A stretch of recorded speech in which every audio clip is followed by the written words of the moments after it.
Shalom, bendiciones, que la paz del Eterno descanse sobre cada uno de ustedes y sus familias hoy en día. Pues bien, estamos aquí hoy otra vez reunidos para tocar un tema de la Escritura y esta vez estaremos hablando sobre una de las palabras más empleadas, pero menos entendida por los creyentes, la palabra iglesia. ¿Qué cosa es una iglesia?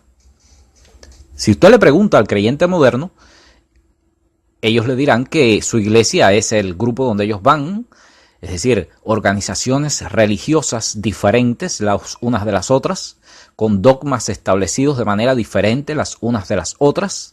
Sin embargo, todas reclaman ser la iglesia del Señor. ¿Por qué? Porque han tenido el concepto de que la palabra iglesia significa grupo de creyentes allí, reunidos, que tienen el dogma que yo tengo, y esa es la iglesia del Señor. Y esa es a la que pertenecía Pedro, sí, porque Pedro iba a la iglesia y Juan iba a la iglesia y Pablo iba a la iglesia. Pero la verdad es que esto no es así. Y la culpa de esto la tienen principalmente los traductores de la Biblia. ¿Por qué? Porque los traductores de la Biblia, cuando les conviene, traducen la palabra iglesia por congregación, comunidad, multitud. Pero cuando no les conviene, no traducen la palabra, sino que la colocan directamente del griego al español, eclesia, iglesia. Y las personas quedan en una especie de laguna. Vamos a explicar un poquito esto para que vean. Por ejemplo, en Hechos 7:38 encontramos lo siguiente.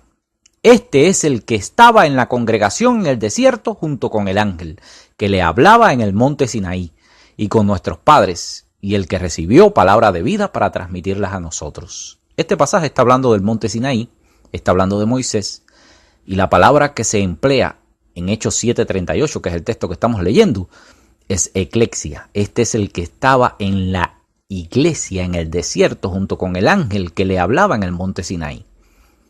Pero los traductores al español no le colocan a usted la palabra iglesia allí, a pesar de que viene en el texto griego.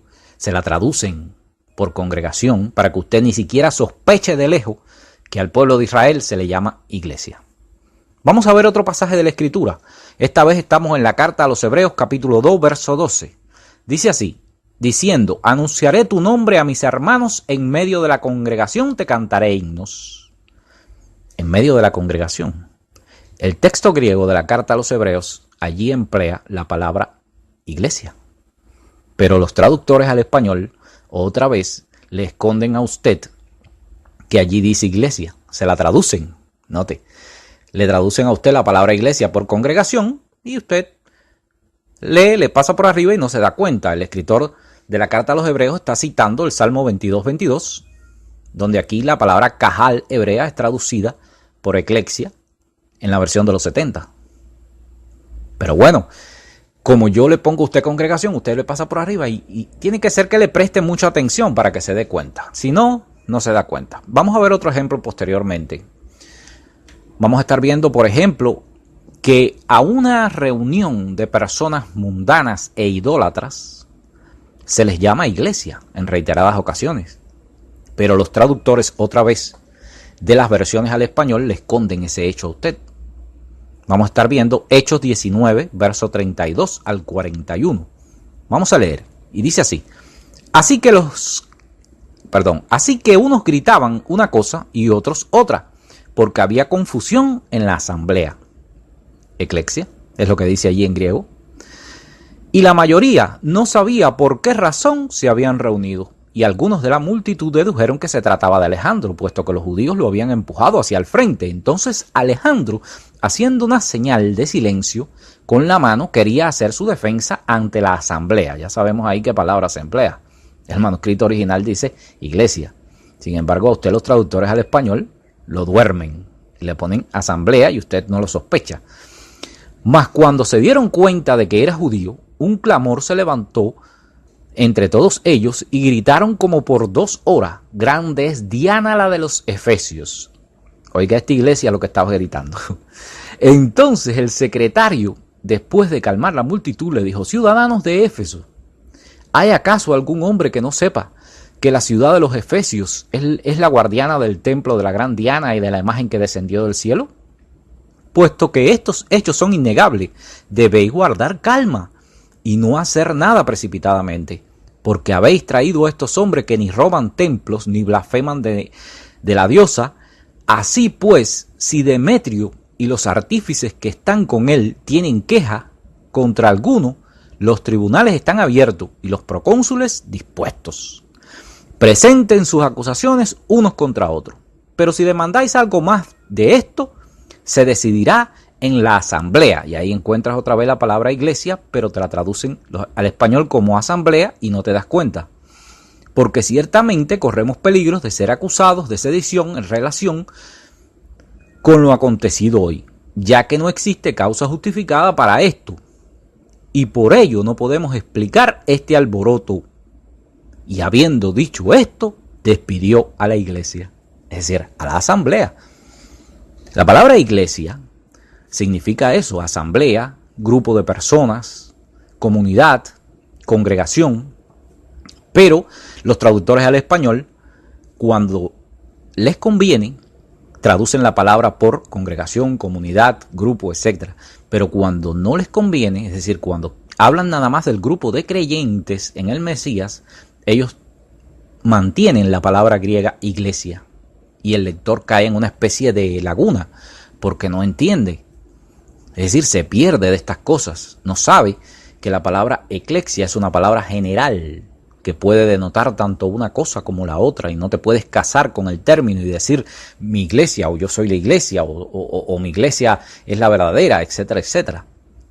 Porque esta es una palabra que no existía para denotar a un grupo único de creyentes. De hecho, los creyentes del siglo I no se llamaban como iglesia, es decir, no eran conocidos como esto. La palabra iglesia significa congregación. Y si traducimos la palabra congregación a nuestro idioma natal, el español, vamos a ver cuántos problemas nos vamos a quitar. Todos estos textos que voy a leer decían iglesia y daban esa idea de grupo de creyentes del siglo I, nada más radicados allí, como que todos eran uno y no había diferencias, etcétera, etcétera. Pero la verdad es que no. Vamos a ver.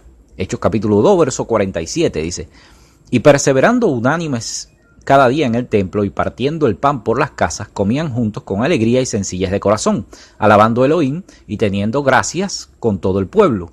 Y el Señor añadía cada día a la congregación los que habían de ser salvos. ¿Qué congregación? La que estaba en Jerusalén, obviamente. No está hablando de otra. Hechos capítulo 8, verso 1. Y en aquel día se desató una gran persecución contra la congregación en Jerusalén, y todos fueron esparcidos por las regiones de Judea y Samaria, excepto los apóstoles. ¿Ve? Si usted coloca allí la palabra iglesia, usted piensa automáticamente en grupo con dogma establecido, etcétera, etcétera, pero en realidad se está hablando más del grupo de personas. ¿Entienden? No de la iglesia como autoridad, sino del grupo de personas, aunque existen pasajes que hablan de la comunidad tomando decisiones. Vamos a ver otro pasaje, Hechos 11:22, y dice así: y la mano del Señor estaba con ellos, y un gran número creyó y se convirtió al Señor. Y la noticia de esto llegó a los oídos de la congregación que estaba en Jerusalén, y enviaron a Barnaba a Antioquía, el cual, cuando vino y vio la gracia de Elohim, se regocijó y animaba a todos para que con corazón firme permaneciesen fieles al Señor. Vamos a ver otro pasaje que, si traducimos como congregación, vamos a entender perfectamente. Volvieron a Listra, a Iconio, a Antioquía, fortaleciendo los ánimos de los discípulos, exhortándolos a que permaneciesen en la fe y diciendo: es necesario que a través de muchas tribulaciones entremos en el reino de Elohim.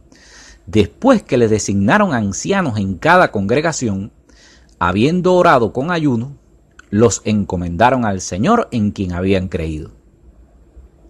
¿Ves cómo se hace más ligera la lectura?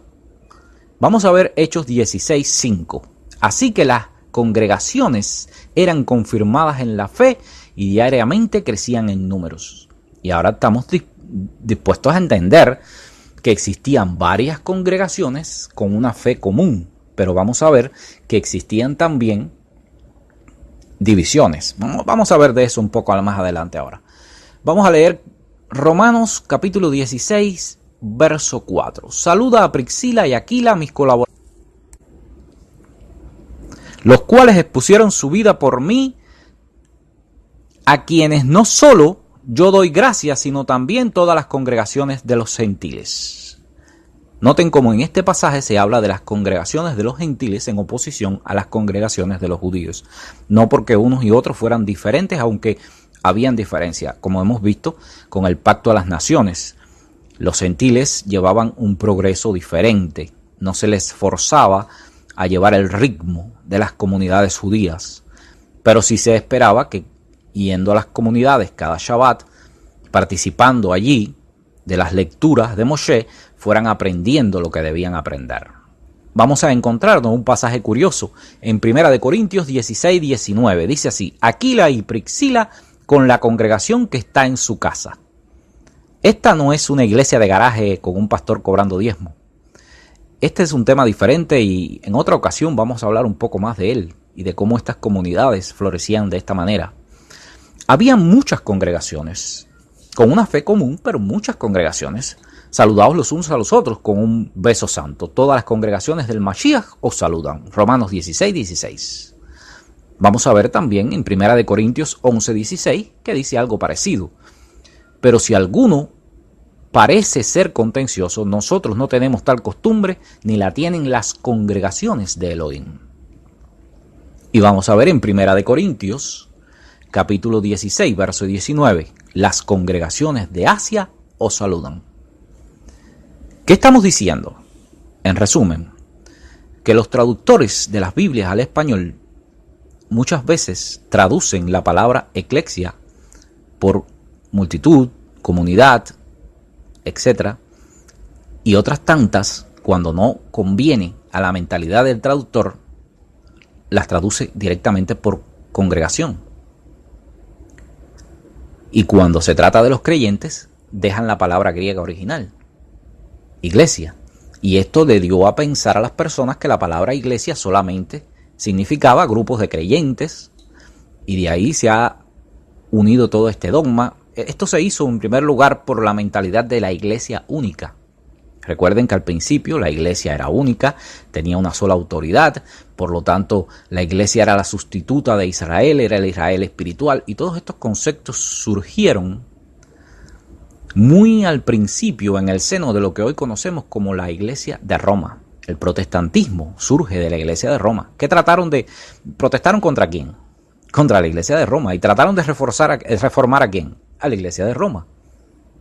Por lo tanto, el protestantismo heredó muchas de estas cosas y conceptos tales como el Israel espiritual, que no viene en la Escritura, pero surge allí en la iglesia de Roma, cuando la iglesia dice que el Señor ha sustituido a Israel por la iglesia, y otras tantas cosas que se fueron añadiendo y que dependen de que el creyente crea que la iglesia es el cuerpo de creyentes nada más, cuando en realidad es una palabra que solo significa grupo de personas reunidas allí y tiene una connotación diferente. Podemos decir que usted va a una congregación, yo voy a otra congregación, ¿verdad? Pero ya cuando hablamos de grupos establecidos con dogmas diferentes y cada uno pretendiendo ser la iglesia del Señor, aquella del siglo I, ya estamos hablando de otra cosa. Esperamos haber ayudado un poquito. Recuerden que estos solamente son vistazos, no podemos profundizar mucho. Nos encuentran allí en Radio El Mesías Vive en Facebook, también en nuestro grupo Mesiánicos Hoy. Pueden hacer sus preguntas y estaremos contestando. Obviamente, si desean, podemos ampliar más este tema y podemos seguir más. Bueno, eso ya depende de ustedes. Que el Señor los bendiga y los guarde, a ustedes, a sus familias. Manténganse firmes en la fe, porque nuestra redención está más cerca hoy que nunca. Shalom.